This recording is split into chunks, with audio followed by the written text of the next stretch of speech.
Salam jumpa lagi dengan kami, Departemen Pelkes GPIB dalam kegiatan Bulan Pelayanan dan Kesaksian.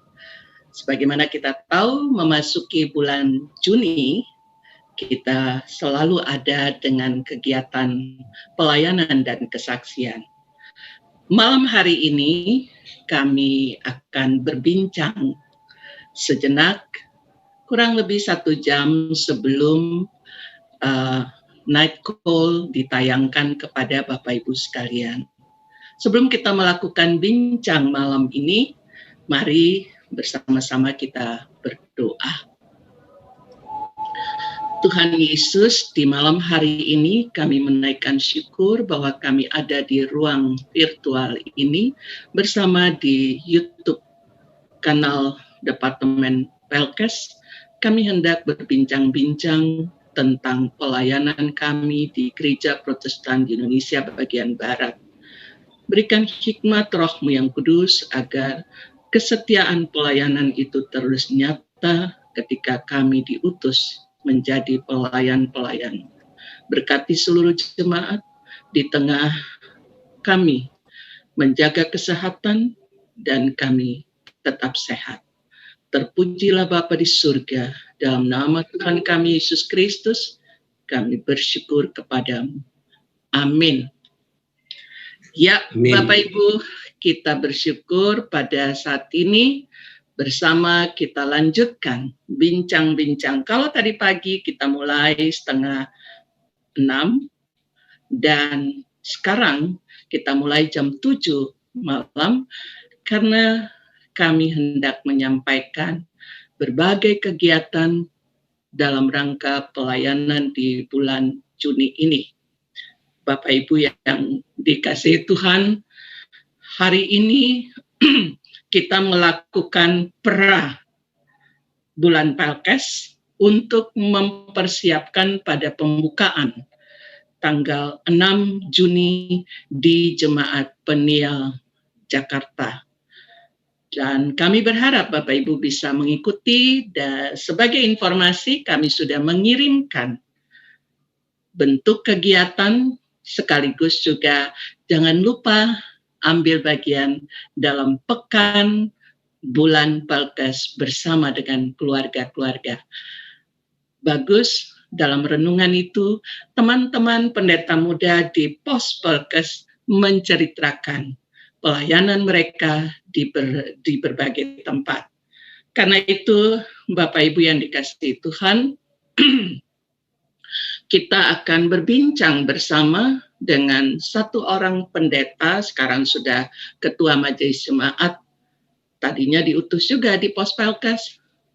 Saya belum mau memperkenalkan beliau dulu, tapi saya ingin memberitahukan atau mengingatkan Bapak Ibu, sampai di tahun 2021 ini, jemaat GPIB sudah berjumlah 326 jemaat di 26 provinsi dengan 25 MUPEL. Dan kita punya pos Pelkes, ada 282 pos Pelkes.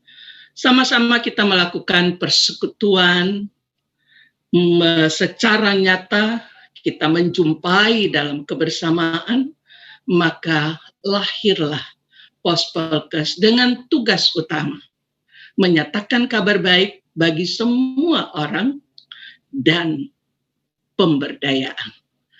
Bapak Ibu, hadir bersama kami ada Pendeta Martin Lewakabesi sebagai Ketua 1, saya Pendeta Eli Pitoy-Debel sebagai Sekretaris 1, saya ikut-ikut dengan beliau, sehingga pada saat ini kita juga bersama dengan Bapak Diaken David Sairang. Beliau adalah Sekretaris dari Departemen Pelkes, dan di balik layar Bapak Ibu ada Pak Dedi Terik. Ini kita tampilkan gestar kita ya, gestar ya. Baik, Pak Pendeta dibuka mute-nya dulu.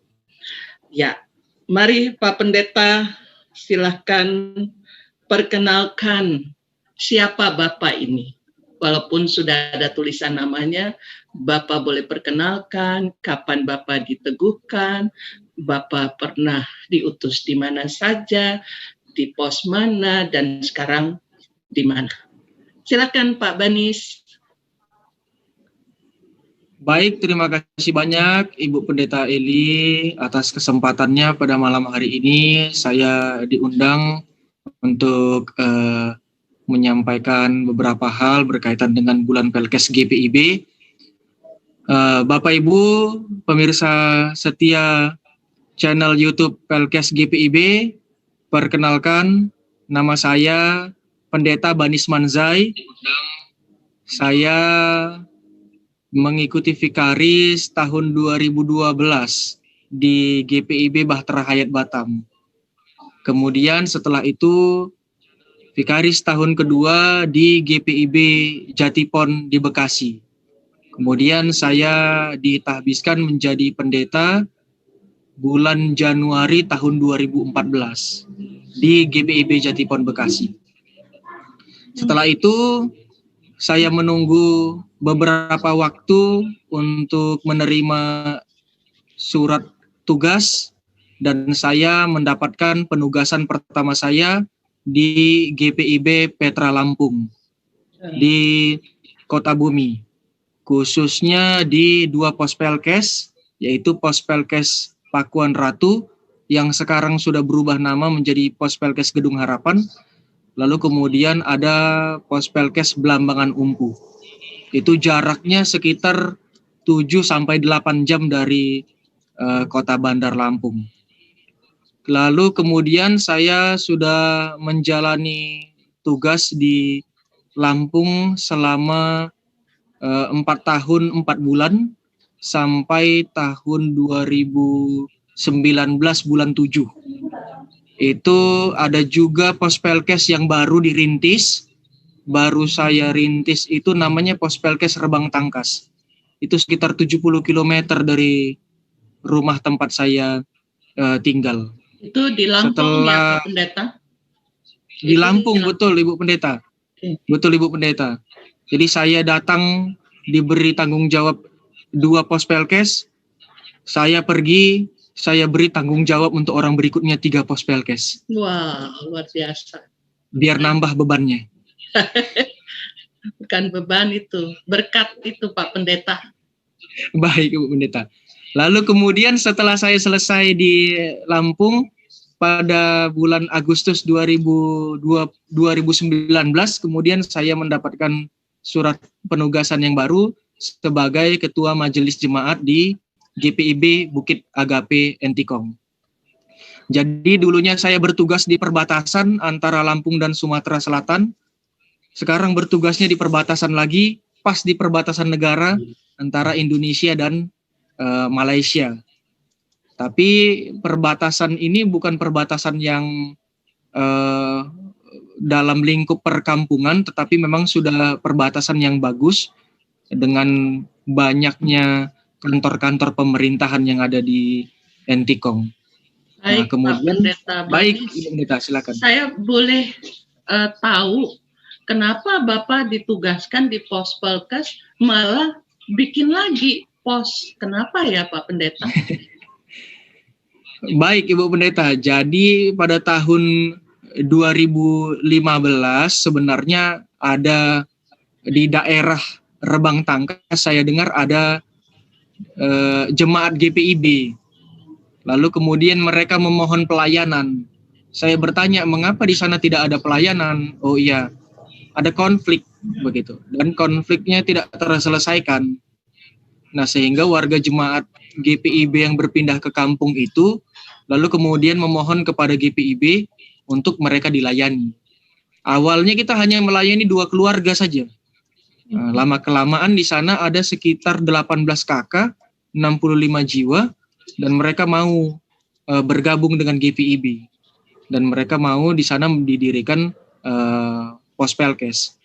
Tetapi memang lama kami mengurus pos Pelkes itu sebab kami tidak mau ada konflik-konflik kembali di sana.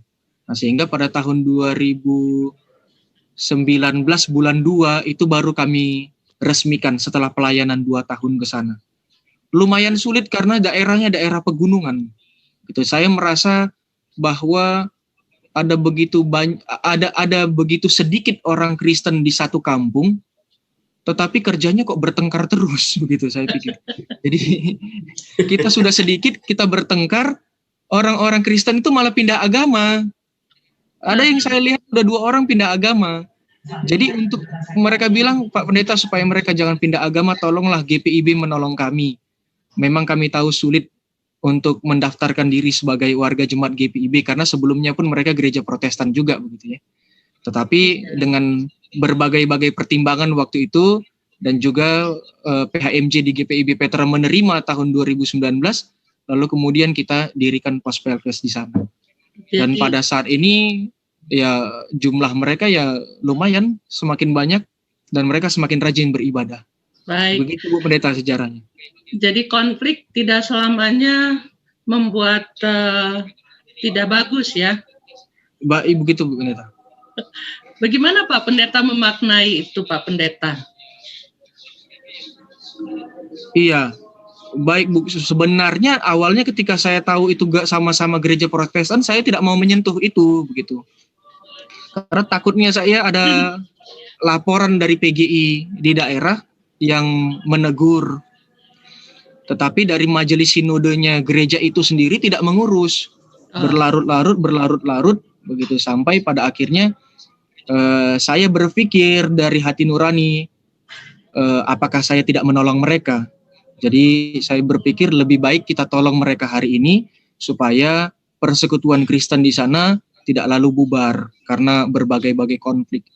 Karena Bu, pada dasarnya saya lihat di pos Pelkes, orang itu mendengar Alkitab mungkin jarang, mendengar khotbah mungkin jarang. Orang melihat perilaku orang Kristen, baru dia mau pindah agama jadi Kristen. Oh, begitu kira-kira Bu Pendeta. Baik, Pak Banis. Jadi ketika Pak Banis memaknai itu panggilan nurani dan juga dalam rangka memelihara iman, Bapak bersikap untuk melanjutkan pelayanan. Itu kuncinya ya Pak Pendeta ya? Iya Bu Pendeta. Baik, terima kasih Pak Pendeta Banis. Nah, Pak Pendeta, tadi saya dengar sekarang sudah melayani sebagai Ketua Majelis Jemaat di Entikong, bahkan berbatasan dengan satu negara lagi yang kata Pak Banis tadi bilangnya udah bagus gitu. Bagus apanya Pak Pendeta? Boleh cerita?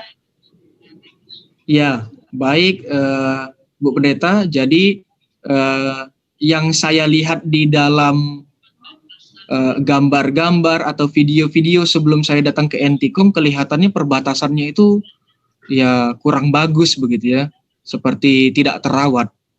Padahal setelah saya datang ke situ, memang baru-baru diresmikan oleh Presiden pos lintas batas negara yang baru. Jadi bentuknya megah, isinya itu kurang lebih seperti di bandara. Jadi bukan seperti terminal-terminal angkutan umum, tetapi lebih ke seperti bandara. Peralatannya yang canggih, kantor-kantor pemerintahannya lengkap ada di sana, kantor bea cukai, kantor imigrasi, begitu dan kantor pemerintahan yang lain yang berkaitan dengan pos lintas batas negara. Jadi waktu saya datang bangga melihat bahwa jalan-jalannya pun semuanya sudah diaspal. Artinya jalan utamanya semua sudah diaspal bagus dan bentuknya besar, begitu lebar. Begitu juga pembangunan di daerah-daerah bagian dalam seperti pos-pos Pelkesnya sudah banyak juga yang diperbaiki dan banyak yang dibangun jembatan. Begitu Bu Pendeta. Jadi mungkin dahulu orang membanggakan negara seberang lebih bagus, lebih baik begitu ya. Tetapi sekarang setelah orang melihat bagaimana perbatasan Indonesia, kita juga bangga. Begitu hebatnya perekonomian bangsa kita ini membangun perbatasan di Entikong ini, Bu. Oh, keren ya. Begitu. Jadi sudah bisa mengatakan bahwa satu negara dengan negara yang lain kualitasnya sudah mulai oke ya, sama ya. Iya. Iya, Bu. Untuk infrastruktur di sana ya, Pak Pendeta. Nah, iya, Bu Pendeta. Pak Pendeta, kita kembali sebagai KMJ.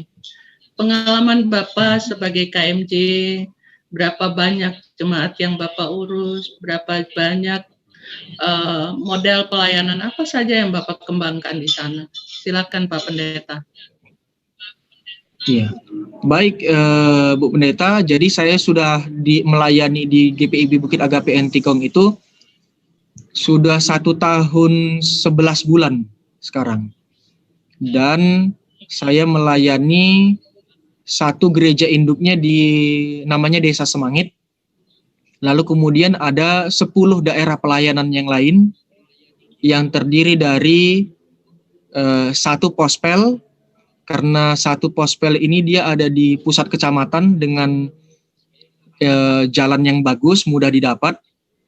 Lalu kemudian ada satu bakal jemaat, Bajem, namanya Bajem Immanuel di Serangkang.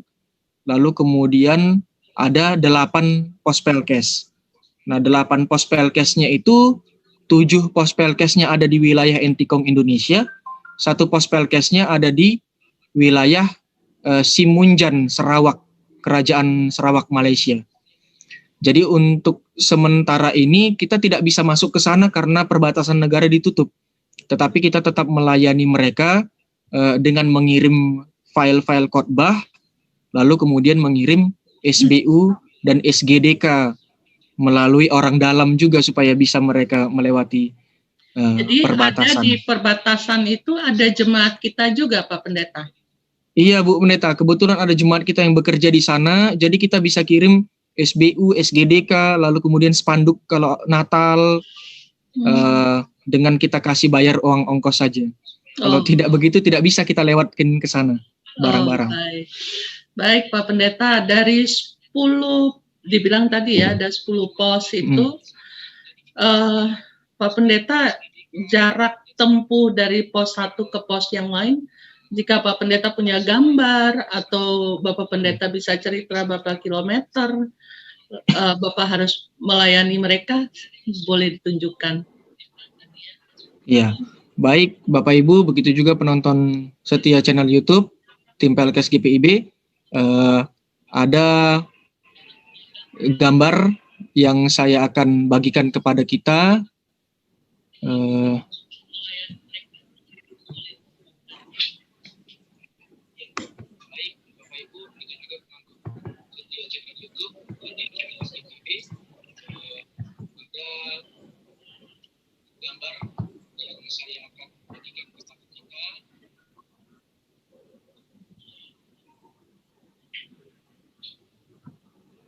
Nah, jadi Bapak Ibu ada beragam jaraknya antara induk dan pospelkes. Ada yang berjarak lumayan dekat, cukup waktu 15 menit, dan juga ada yang jaraknya jauh, seperti pospelkes yang ada di Gerbang Sorga Suruh Tembawang, Kebak Raya, dan Suruh Engkadok. Ini perjalanan kami beberapa waktu yang lalu. Ini sekitar bulan 2 pada saat kami berkunjung ke sana. Ini dia di pegunungan memang. Ini daerahnya namanya Suruh Tembawang. Pada tahun 90-an dulu penginjil-penginjil yang berangkat ke sana itu membutuhkan waktu 6 jam dari Entikong menuju ke Suruh Tembawang dengan menggunakan speedboat. Dengan sewa speedboat yang mahal, membeli solar yang banyak, baru mereka sampai ke sana. 6 jam itu pun kalau cuacanya bagus. Kalau hujan tidak bisa. Nah, sekarang pemerintah sudah gencar membuat jalan ke sana. Ada sekitar 6 sampai 7 jembatan dan masih dikerjakan sampai sekarang. Lalu kemudian ada banyak bukit-bukit yang sudah digali, kemudian dibuat menjadi lebih rata. Sehingga jarak dari Entikong menuju ke pos Pelkes paling jauh di Suruh Tembawang itu menjadi 55 km. Jarak tempuhnya 55 km, waktu tempuhnya sekitar 1,5 sampai 2 jam, tergantung cuaca, Ibu Pendeta. Jadi kalau cuacanya bagus seperti yang ada di gambar ini, 1,5 jam kita bisa sampai. Tetapi kalau cuacanya hujan penuh dengan becek, tidak menentu, bisa 2 jam, bisa 3 jam, tergantung sepeda motor kita bisa lewat atau tidak. Nah, jalannya juga diperbaiki hari ini, tetapi kalau misalnya nanti ada hujan, badai, longsor, medan jalannya berubah lagi. Ada yang longsor, ada yang ada sungai-sungai baru di jalan-jalannya itu. Nah, sehingga kalau kita mau berangkat ke sana memang betul-betul harus mempersiapkan segala sesuatu untuk kondisi semacam apapun. Nah, jadi ada jaraknya yang hanya 15 menit, ada jarak yang setengah jam, ada jarak yang kita waktu tempuhnya sampai 1,5 jam. Baik, Itu Pak Pendeta, kalau tadi ada sebut begitu mahal menyewa, lalu kemudian ongkosnya mahal gitu, kisaran berapa tuh Pak Pendeta? Kalau dulu 6 jam. Kalau dulu mungkin Ibu bisa habis 4 sampai 5 juta mungkin, Bu. Karena memang jaraknya lumayan jauh, menyusuri sungai, dan speedboatnya juga speedboat sewa. Mereka harus berhenti di beberapa tempat untuk mereka mengisi bahan bakar. Iya. Kalau sekarang kita cuma isi bensin sekitar 50.000, 60.000 sudah sampai. Pakai motor? Pakai motor, Ibu Pendeta. Jadi kalau pakai mobil kita sewa bisa 500 sampai 600.000. Kalau kita misalnya membawa bantuan ke sana, kita biasanya sewa mobil sekitar 500 sampai 600.000 kita sewa naik ke atas. Jauh lebih murah setelah pemerintah membangun semua jembatan. Setelah infrastruktur sudah bagus, semuanya disiapkan, Pak Pendeta udah mulus ya? Udah mulus, Ibu Pendeta. Nggak ketemu sungai-sungai baru lagi? Iya, ada Ibu Pendeta, tapi kecil-kecil saja masih bisa dilewati. Semata kaki ya? Iya, Ibu Pendeta. Pak Pendeta, karena Bapak jadi tamu kami pada malam hari ini, jadi kami akan menyampaikan juga, ada nih Pak Pendeta pertanyaan dari teman-teman di chat, bahwa setelah kondisi Pak Pendeta jalani di Entikong itu, bagaimana relasi GPIB dengan pemerintah di sana? Ya, baik. Relasi GPIB dengan pemerintah cukup baik, Ibu Pendeta, dan juga pemirsa setia channel YouTube Pelkes, karena jemaat kita ternyata banyak juga yang bekerja di pemerintahan, baik di tingkat kabupaten, baik di tingkat kecamatan, maupun di desa-desa. Rata-rata jemaat kita itu ada yang sebagai kepala desa, sekretaris desa, mereka juga kepala dusun, kepala RT. Jadi hubungan kita dengan pemerintah itu sungguh baik, karena jemaat-jemaat kita juga selalu memberi informasi-informasi yang baru kepada pendeta. Pendeta juga menyampaikannya kepada jemaat, sehingga pemerintah bersyukur bahwa ada pendeta-pendeta GPIB yang ditempatkan di pelosok-pelosok. Sehingga ada yang memimpin, selain memimpin gereja, pendeta juga bertugas memimpin masyarakat untuk menyukseskan program-program pemerintah juga. Contoh Pak Pendeta, apa yang sudah Pak Pendeta lakukan di sana? Ya, contohnya Bu, seperti kita pada masa-masa pandemi COVID yang seperti ini. Itu informasi itu sulit sekali masuk ke perkampungan. Jadi masih banyak orang yang kurang sadar menggunakan masker, mencuci tangan, begitu. Protokol kesehatan yang disampaikan oleh pemerintah itu sulit sekali masuk ke kehidupan masyarakat yang ada di kampung-kampung. Tunggu datang tokoh-tokoh masyarakat memberitahukan kepada mereka, baru mereka paham. Contohnya camat atau polisi atau tentara. Nah, tetapi kampung-kampung mereka ini kan terkadang tidak bisa direncanakan pemerintah langsung datang ke sana karena memang kampung-kampungnya sulit untuk dimasuki.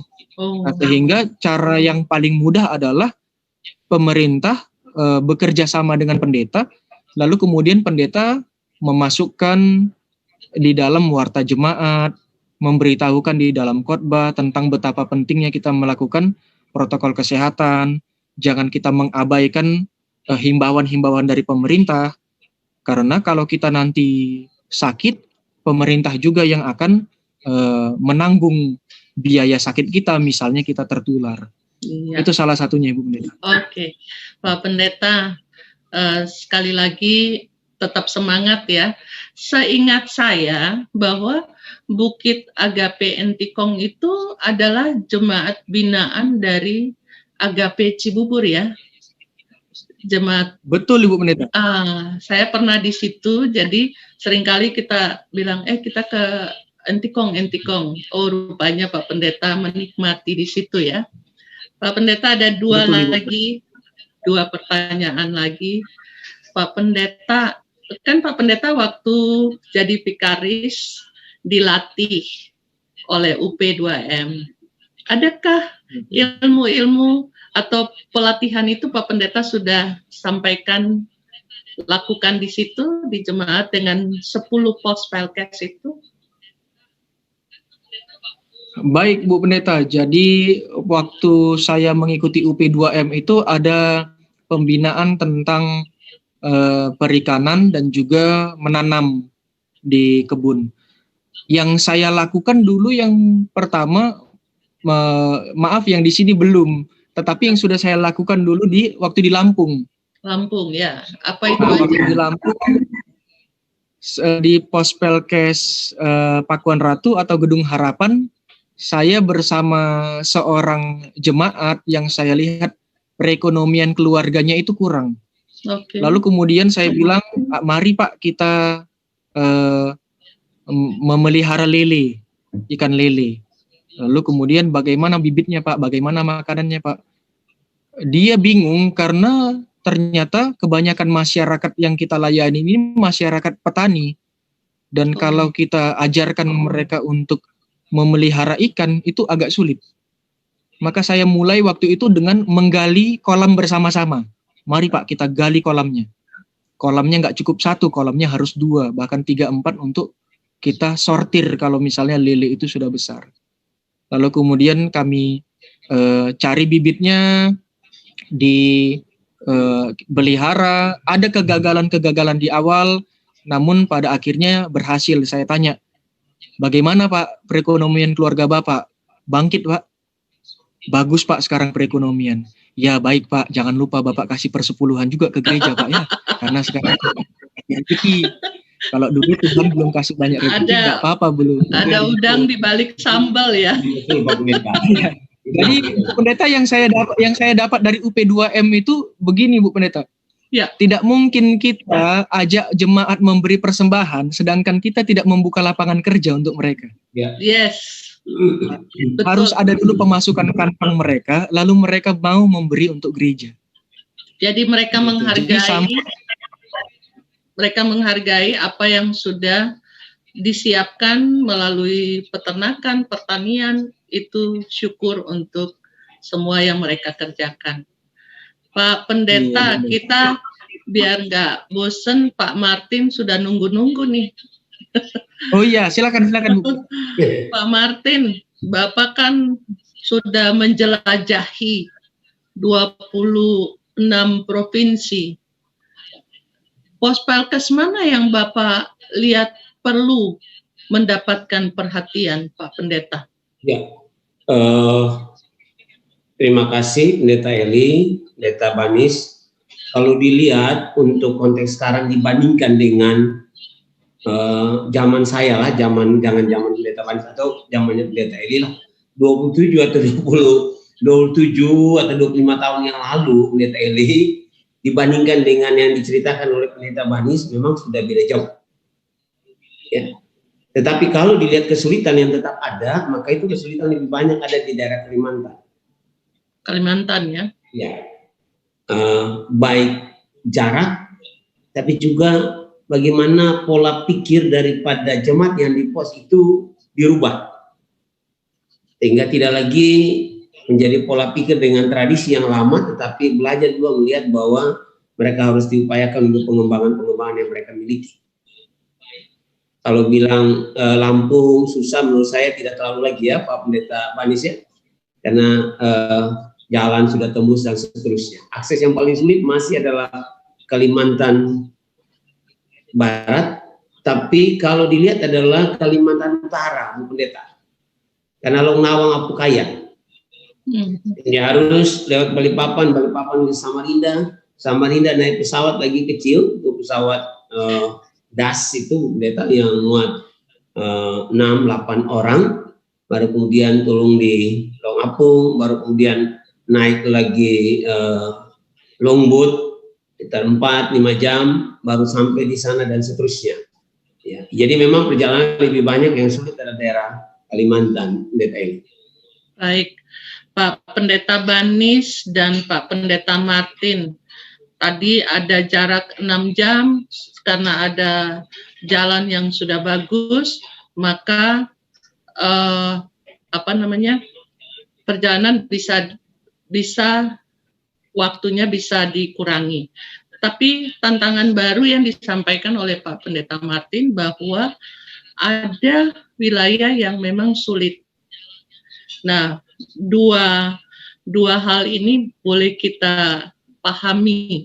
Pak Pendeta Banis misalnya ketika mendapatkan, boleh kami, angkatan kami tuh bilang kalian sudah enak, bukan lagi tempat kesepian ya. Iya, Bu Pendeta, setuju Bu Pendeta. Tetapi sudah enak. Apalagi kayak Pak Banis ini perbatasan dengan negara lain.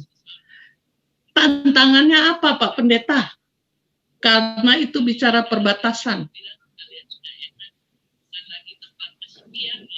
Silakan. Baik Ibu Pendeta. Iya. Tantangan kita di perbatasan ini yang pertama Bu Pendeta memang peredaran narkoba. Oh.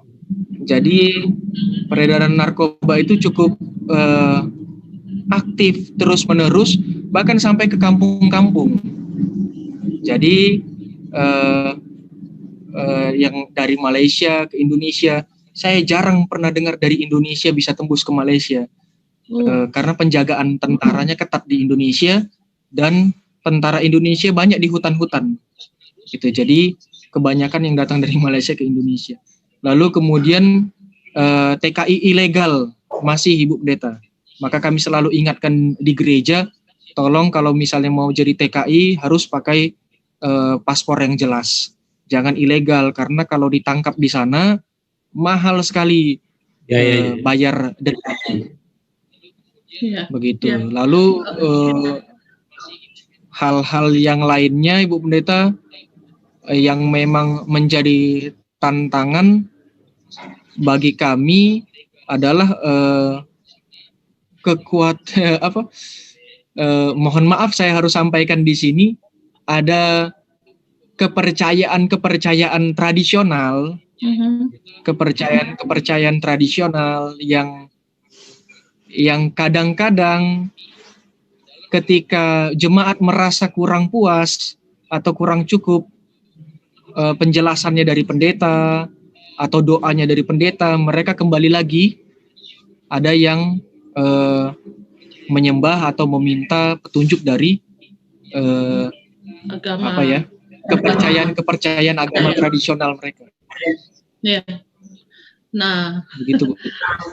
Pak Pendeta, kalau seperti itu Pak Pendeta mesti tetap kuat berdoa ya.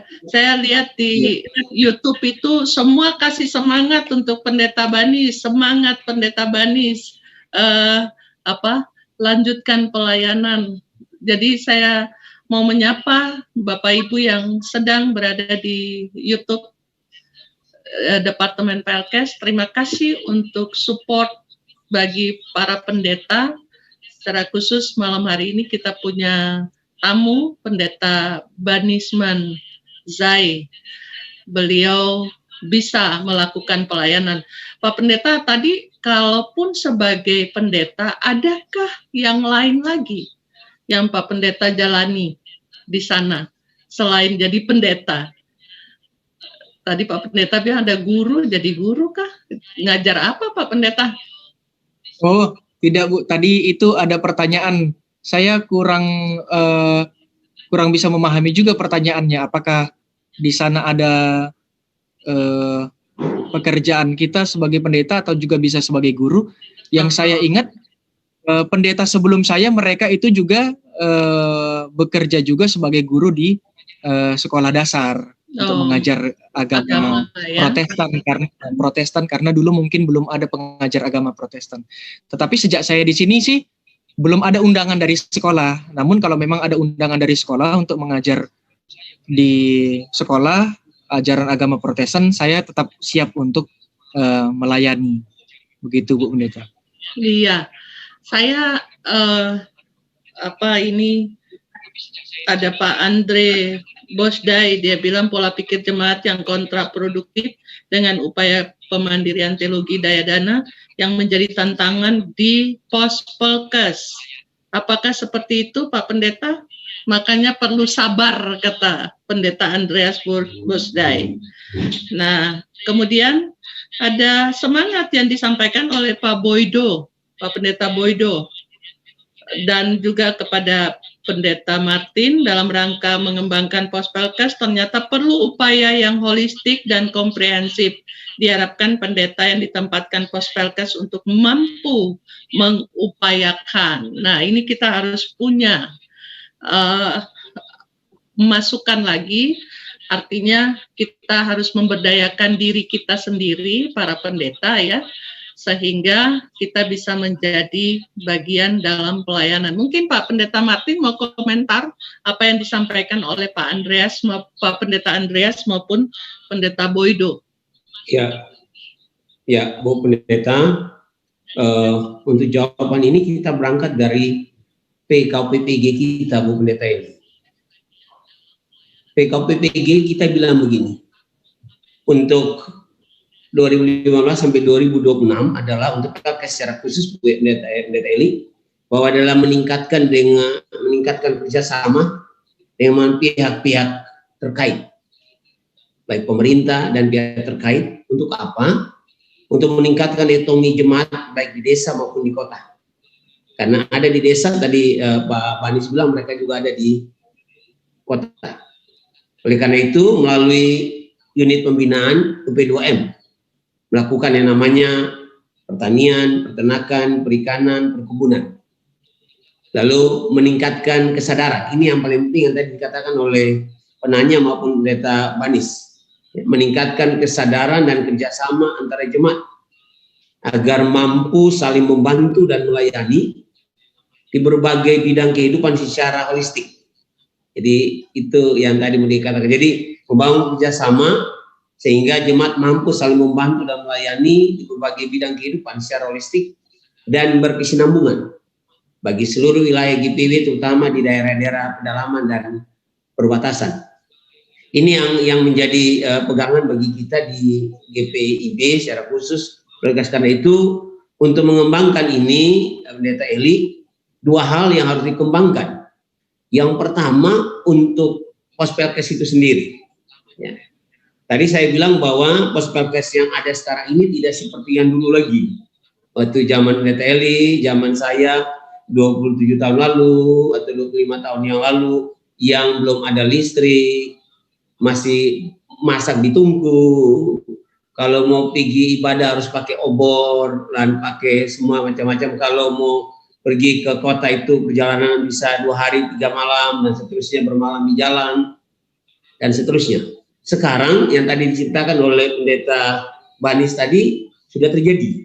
Contoh Pendeta Eli di Maro yang kemarin kita waktu bulan PKS itu, Pendeta Eli tidur kan masih di tika dan semuanya. Kalau Pendeta Eli pergi sekarang, rumahnya sudah rumah keramik Pendeta Eli. Jadi tempat tidurnya sudah spring bed Pendeta Eli. Lalu kemudian kalau dulu kita masih pakai jamban yang dibuat dari kayu Pendeta Eli ya, dari kayu kulit itu. Lalu maaf kata, buang air di situ kalau disiram kadang-kadang masih lengket itu. Sekarang kloset. Bu Eli mau kloset yang duduk, kloset jabok ada. Bahkan waktu saya tahun lalu pergi ke pos Pelkes di Maros, Bu Eli, saya kaget. Di pos Pelkes itu, Bu Eli, di rumahnya majelis ada AC, Bu Eli. Wah, waduh, saya kaget. Padahal ketika kita cari signal nggak ada di Maros. Sekarang Bu Eli ada dampak yang bagus yang terjadi sekarang. Jadi sebenarnya yang tadi katakan peluang itu sangat besar. Karena itu GPIB harus berpikir bahwa bagaimana mengembangkan potensi yang ada. Contoh di beberapa jemaat sekarang ini dengan lahan yang ada. Kalau jujur mau bilang, seringkali orang bilang begini, bahwa lahan GPIB itu besar-besar ada di kota. Tidak, Bu Eli. Pendeta Eli, lahan GPIB itu justru berhektar-hektar ada di pos. Jadi kalau kita pergi di Maros, kita tanya gini, lahan gereja batas mana? Batas sejauh mata memandang ke sana. Ya, memang kelemahannya belum punya surat-surat. Itu yang harus ada kerjasama yang baik. Ya. Nah, lalu kemudian di tanah yang banyak itu, lalu diberdayakan dengan menanam sawit atau karet yang 5 tahun, 6 tahun sudah bisa menghasilkan. Dan akhirnya yang tadi Pak Pendeta bilang, dengan mereka punya penghasilan, maka otomatis mereka bisa memberikan persembahan dan otomatis gereja itu bisa mandiri. Kedua, untuk pendeta-pendeta, artinya selain diberdayakan untuk jemaat, tapi juga pendeta-pendeta yang ditempatkan. Maka dilakukanlah pembinaan melalui badan yang diciptakan tadi. Tapi ternyata harus jujur bilang, Pendeta Eli, tidak semua pendeta yang sudah dibina itu sudah dilatih, lalu semuanya mau terapkan seperti pendeta-pendeta yang ada tadi. Pendeta Boido, pendeta Banis, lalu pendeta. Kadang-kadang pendeta-pendeta itu dia pikir, sudahlah, gua dapat di sana, sampai di sana yang penting melayani aja lah. Dia lupa bahwa betul dia berkhotbah itu penting, betul dia kunjungan penting, tetapi jangan lupa dia juga adalah motivator, dia pelayan firman, dan dia sekaligus banyak hal yang dia berikan. Sehingga dengan apa yang didapat di UP2M diharapkan lalu kemudian dia telurkan itu bagi jemaat. Lalu jemaat juga kadang-kadang lahan tidak digunakan, Bu Eli. Contohnya sederhana begini. Dia punya karet itu, Bu Eli, berhektar-hektar. Sehingga pada waktu disuruh tanam sawit, dia bilang begini, ngapain tanam sawit? Karet aja di noreh-toreh itu, Bu Eli, dapat maaf kata 50.000, 60.000 sudahlah, diminum selesai. Padahal tidak, itu butuh pembinaan, karena itu pendeta punya peran yang sangat luar biasa besar. Nah, kayak kita bersyukur, rekan-rekan pendeta seperti yang ada ini, yang disampaikan tadi, ada, dan banyak yang sudah lakukan itu. Ya, contoh-contoh pendeta Banis, pendeta Boido yang nanti, walaupun bukan di daerah Kalimantan, tetapi karya beliau paling banyak nanti di sana, akan kelihatan nanti pada waktu beliau menyampaikan tentang memberdayakan. Tapi juga kerjasama sangat penting dengan pemerintah. Itu menurut saya, hal yang sudah dikembangkan oleh GPIB sampai saat ini untuk memajukan pos-pos pelayanan. Baik, Pak Pendeta, jadi semoga itu agak sedikit terjawab dari penyampaian Pendeta Andreas Bosdai dan Pendeta Boido di chat dari YouTube. Ya. Kemudian Pak Pendeta Boido, jadi catatan terakhir Pak Martin itu, pendeta juga bisa jadi motivator, Pak Pendeta. Soal pemasaran, nah ini bagaimana kita punya link dengan pemerintah, memang kita tidak bisa cepat-cepat dapat itu, harus usaha, ada effort tersendiri untuk bisa melakukannya. Saya menyapa lagi Pak Pendeta Martin, ini teman-teman bilang, aduh udah kangen dengan Safari Pelkes. Nah, kita sedang Safari Pelkes di ruang virtual. Terima kasih Pak Eri Basya, Ibu Sonya, kemudian Ibu Like, terima kasih, ada Pak Mat Koyonian, mereka bilang kangen dengan Safari Pelkes ini. Nah, Pendeta Banis, dari perjalanan pelayanan Bapak, kalau tadi Pak Martin sudah coba untuk lihat 25 tahun lalu, 29 tahun lalu yang kami masih tidur di tikar, sekarang sudah di spring bed. Pak Pendeta, sebagai pendeta di zaman now ini, kira-kira Pak Pendeta punya ada support yang lain untuk Bapak lihat dengan kondisi yang ada di jemaat di Agape, Bukit Agape Entikong, supaya tidak terlihat seperti yang tadi, sudahlah diam-diam aja. Tadi saya menarik untuk saya, Pak Pendeta, selain narkoba, apakah ada imigran itu trafficking, human trafficking di situ? Ya, itu. Kalau boleh kami mendapatkan informasi supaya kita tahu bagaimana kita bisa mendampingi. Kami bersyukur bahwa semoga tidak ada jemaat kita yang terlibat. Bagaimana Pak Pendeta? Pak Pendeta bisa mempersiapkan dan melakukan di jemaat Bukit Agape Entikong. Ya, baik Ibu Pendeta. Pertama-tama saya menyampaikan rasa terima kasih yang begitu besar untuk para pendeta-pendeta pendahulu kami yang sudah membuka jalan di semua Kabupaten Sanggau sampai ke pedalaman Entikong.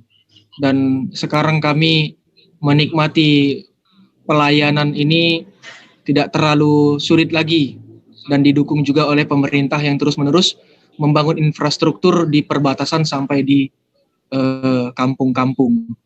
Kemudian untuk human trafficking, Bu Pendeta, masih terjadi, tetapi untuk sementara ini sampai sekarang belum ada jemaat kita yang terlibat di sana. Begitu. Jemaat kita yang terlibat waktu itu karena pas lintas batasnya sudah kadaluarsa, sehingga dia ditahan di sana. Tetapi kita tetap melakukan pendampingan. Setelah membayar denda, lalu kemudian bisa kembali lagi ke Indonesia. Lalu memang terus-menerus kita sampaikan dalam pembinaan maupun warta, kita harus ikut semua ketentuan yang diberikan oleh pemerintah. Karena di dalam jemaat kita juga ada bagian imigrasi yang menjadi jemaat kita, orang yang di bagian bea cukai juga menjadi jemaat kita, sehingga seharusnya kita diperkuat oleh informasi-informasi yang mereka berikan. Dan karena jemaat kita ada bekerja di imigrasi maupun di bea cukai, urusan-urusan jemaat kita itu jadi lebih cepat selesai, karena juga mereka sudah mengenal, dan mereka itu segan untuk melanggar aturan, Ibu Pendeta. Itu keuntungannya. Kita punya jemaat-jemaat yang bekerja di kantor-kantor pemerintahan, jemaat yang lain itu segan dan sangat takut mereka untuk melanggar peraturan. Harus ikut aturan yang ada supaya jual beli ke Malaysia sesuai dengan peraturan, pembayaran pajaknya sesuai dengan peraturan, sehingga kita terhindar dari penipuan-penipuan, bahkan human trafficking yang sangat merugikan. Baik. Begitu Ibu Pendeta. Terima kasih Pak Banis. Jadi, wah seru banget nih teman-teman di YouTube memberi semangat kepada Pak Banis. Pak Banis dan Pak Martin ini, Pak Boydo ini mengajukan pertanyaan terus. Kan tadi Pak Banis sudah sempat singgung ada kepercayaan-kepercayaan lokal. Nah, bagaimana kita berkompromikah, menolakkah, atau kita Kristenkan mereka? Pak Pendeta, Pak Martin dulu. Ya, berdasarkan pengalaman aja Bu Pendeta Eli, bahwa untuk kasus-kasus seperti secara khusus, kalau kita ada lebih banyak di Kalimantan Barat, jangankan yang masih animis, yang sudah Kristen aja kadang-kadang masih pola animis berjalan kok, Pendeta Eli. Contohnya, pada saat kita makamkan seseorang, Pendeta Banis, mudah-mudahan masih terjadi dapat di Pendeta Banis, maka di sana lalu kemudian dikasih masuk kasur, dikasih masuk piring, dikasih masuk segala macam dikasih masuk. Kalau ditanya kenapa dikasih masuk, supaya malam jangan nanti dia minta makan. Kan pola itu masih ada, jangankan yang animis Bu El, Pendeta Eli, tetapi yang sudah Kristen aja kadang-kadang masih pola itu terjadi. Itu yang disebut dengan pola yang sangat-sangat masih tradisional dan sebagainya. Nah, dibutuhkan pendekatan Bu Pendeta Eli. Karena tidak bisa langsung dirubah begitu saja. Ya. Jangankan jauh-jauh, mereka punya kebiasaan suatu saat di Berau. Ada suku Dayak Punan yang tinggal di hutan, lalu kemudian mereka mau dimukimkan. Ya, lalu dimukimkan, diberikan rumah oleh perusahaan brokol batubara. Rumahnya rumah yang ada sholat matahari semuanya, jadi punya listrik semuanya. Lalu mereka kebiasaan kalau ke kebun, baju itu digantung saja begitu saja dan dipakai, dan akhirnya mereka punya kulit jadi kayak korengan atau kemudian jadi kurap itu pendeta ini. Satu saat dokter datang dan dokter langsung bilang ini harus cuci dan seterusnya. Dokter itu dikejar pakai mandok. Pendekatan nggak boleh begitu. Lalu kemudian mulai dari anak-anaknya, ambil anak-anaknya, ajak pergi sungai, agar mandi pakai sabun, ajak mandi dengan sikat gigi, lalu kemudian belajar mereka. Dari situ lalu kemudian pada waktu belajar mereka, jangan agama dulu. Jadi kalau mau jangan agama dulu, pendeta ini. Mulai dengan pendekatan-pendekatan sosial. Ya, yang pengalaman saya, dan akhirnya Bupati Berau itu mendapat penghargaan dari Presiden untuk suku terasi. Ya, jadi kasih mandi, kemudian belajar sikat gigi. Orang tuanya pada waktu diajar begitu, orang tuanya lihat dari luar, nggak mau ikut. Ya, karena masih pakai cawat. Saya waktu itu salah ngajar karena nggak punya basic pendidikan. Saya ajar pakai huruf besar semuanya. Oke, mereka sudah bisa baca tulis. Pas guru yang datang, guru yang asli, dia ajar udah pakai huruf kecil, anak-anak nggak bisa baca. Itu berarti bahwa pendekatan yang harus dibutuhkan itu. Dan setelah itu kemudian ajar mereka, anak-anak sendiri yang bawa bapak punya mamanya baju cuci dan seterusnya. Dengan pendekatan itu pelan-pelan lalu kemudian masuk ke nilai-nilai agama di sana dan pendekatan Kristen. Tidak boleh langsung kemudian bilang bahwa ini salah, ini haram dan seterusnya. Jangan, maka akan mental. Menurut saya proses pendekatan lebih baik dan akhirnya mereka terima. Ya, karena kalau orang tua kadang-kadang bilang mau belajar apa lagi, orang sudah tua gitu kan. Ya, tapi pelan-pelan mereka mau juga. Itu yang pengalaman saya saja dengan pendekatan yang demikian. Tapi juga harus bekerja sama dengan sosial, departemen sosial, lalu berjalan bersama-sama, difasilitasi semuanya oleh departemen sosial pada saat itu.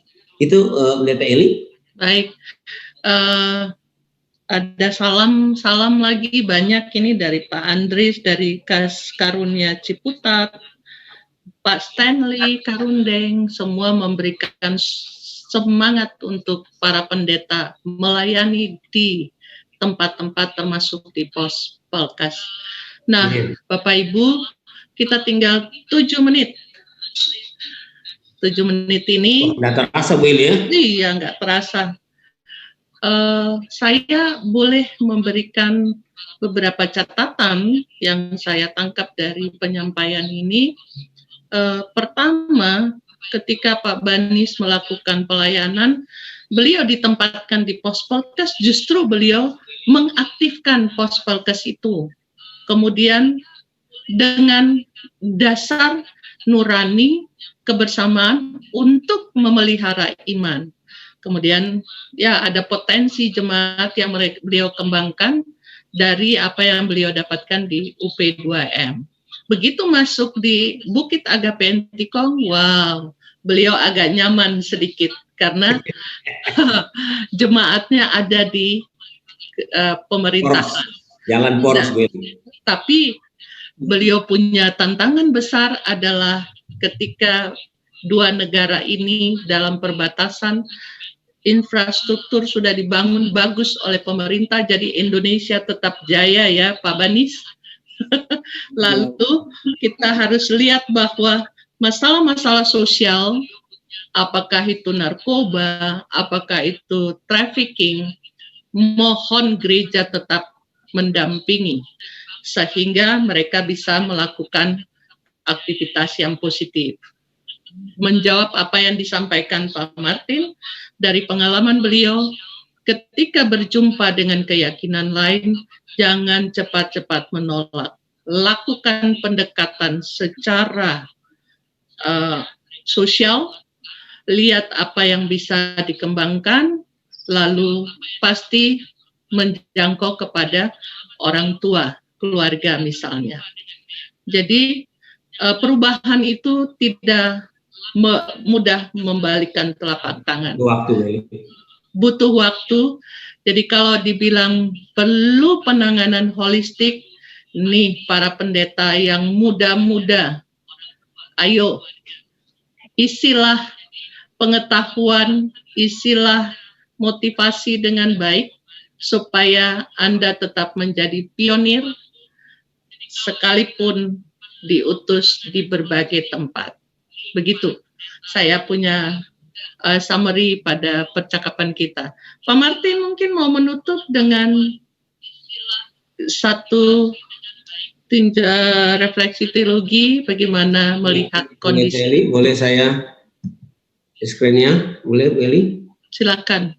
Ya.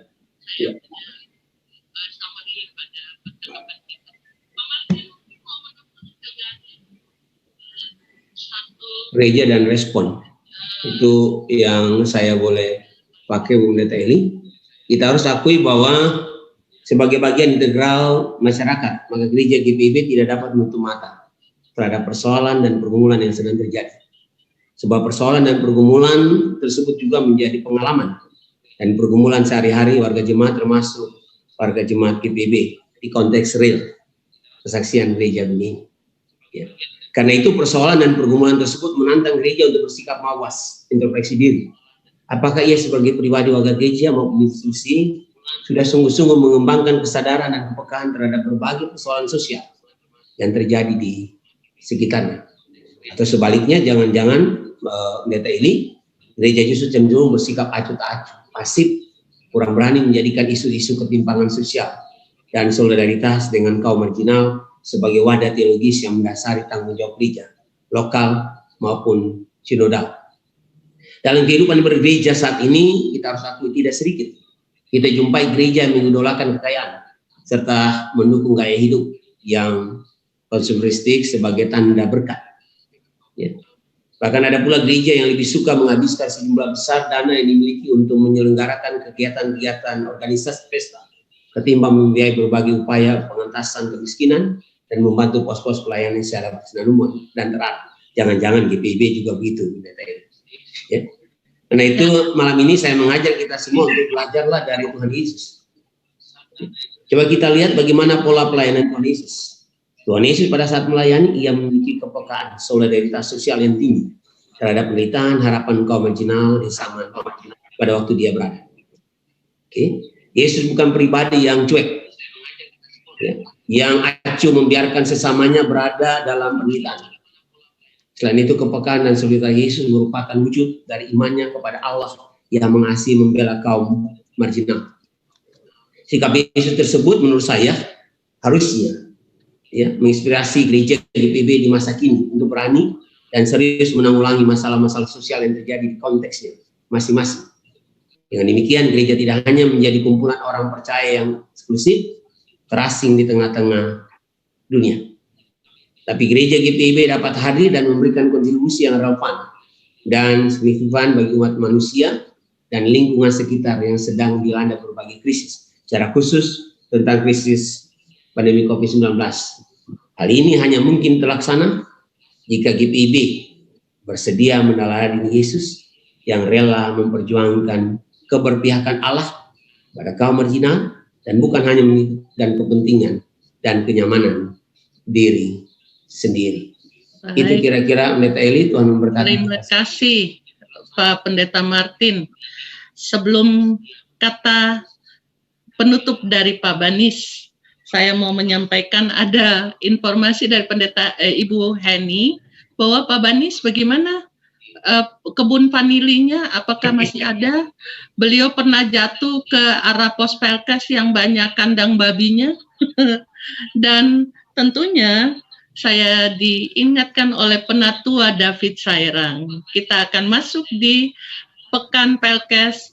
Jangan lupa Bapak Ibu sampaikan hasil dari Pekan Pelkes itu karena akan kembali juga kepada mereka-mereka yang akan kita support di pos Pelkes.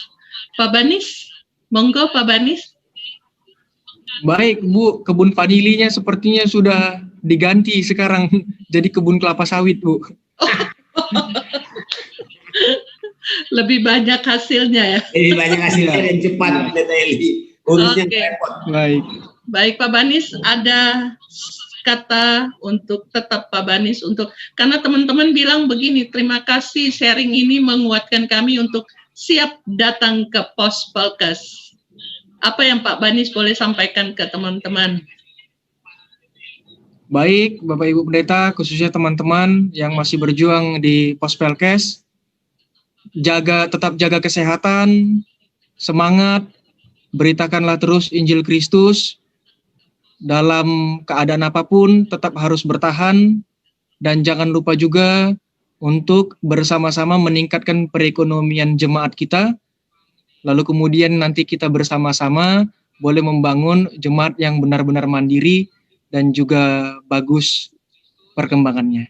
Itu saja Bu. Baik, catatan Pak Bojo tadi kita akan masukkan dalam buku kurikulum Vikaris supaya holistik kita lakukan ya. Pak David, boleh tutup kita dengan doa. Penatua David Sairang boleh tutup kita dengan doa. Terima kasih bagi teman-teman di YouTube kanal Departemen Pelkes, dan terima kasih untuk semua pengikut untuk semangatnya. Kita masih akan melakukan bincang-bincang lagi dengan topik-topik yang berbeda. Mari Pak David tutup kita dengan doa. Iya, terima kasih. Mari kita berdoa. Terima kasih Tuhan atas kasih-Mu yang senantiasa Kau nyatakan dalam kehidupan kami. Hingga pada malam hari ini kami boleh melakukan perbincangan, mendapatkan motivasi-motivasi, semangat dari para narasumber, khususnya Pak Pendeta Banisman, Pak Pendeta Martin, dan Ibu Pendeta Eli. Kami yakin dan percaya Tuhan, apapun yang kami bicarakan ini semuanya demi kemuliaan dan kebesaran nama-Mu. Kami juga mengucap syukur untuk partisipasi dari jemaat-Mu melalui kanal YouTube Departemen Pelkes GPIB. Biarlah ya Tuhan, apapun yang kami rindukan, semuanya itu boleh berkenan kepadamu, dan pada saatnya kami juga dapat mengunjungi, dapat berpartisipasi, membantu membangun pos-pos Pelkes GPIB yang berada di pelosok-pelosok di Indonesia ini. Terima kasih Tuhan, kami akan berpisah. Engkau kiranya juga senantiasa memimpin kami dalam setiap aktivitas hidup dan kehidupan kami di hari-hari di depan kami. Di dalam nama anak-Mu Tuhan dan Juru Selamat kami Yesus Kristus, kami berdoa. Amin. Amin. Terima kasih Pak David. Sampai jumpa. Terima kasih banyak. Terima kasih Pak Dedi. Ibu Pendeta Eli, Pak Banis, terima kasih banyak. Pak Dedi. Sehat untuk keluarga ya. Ya, Pak Banis, salam. Terima kasih banyak. Terima kasih.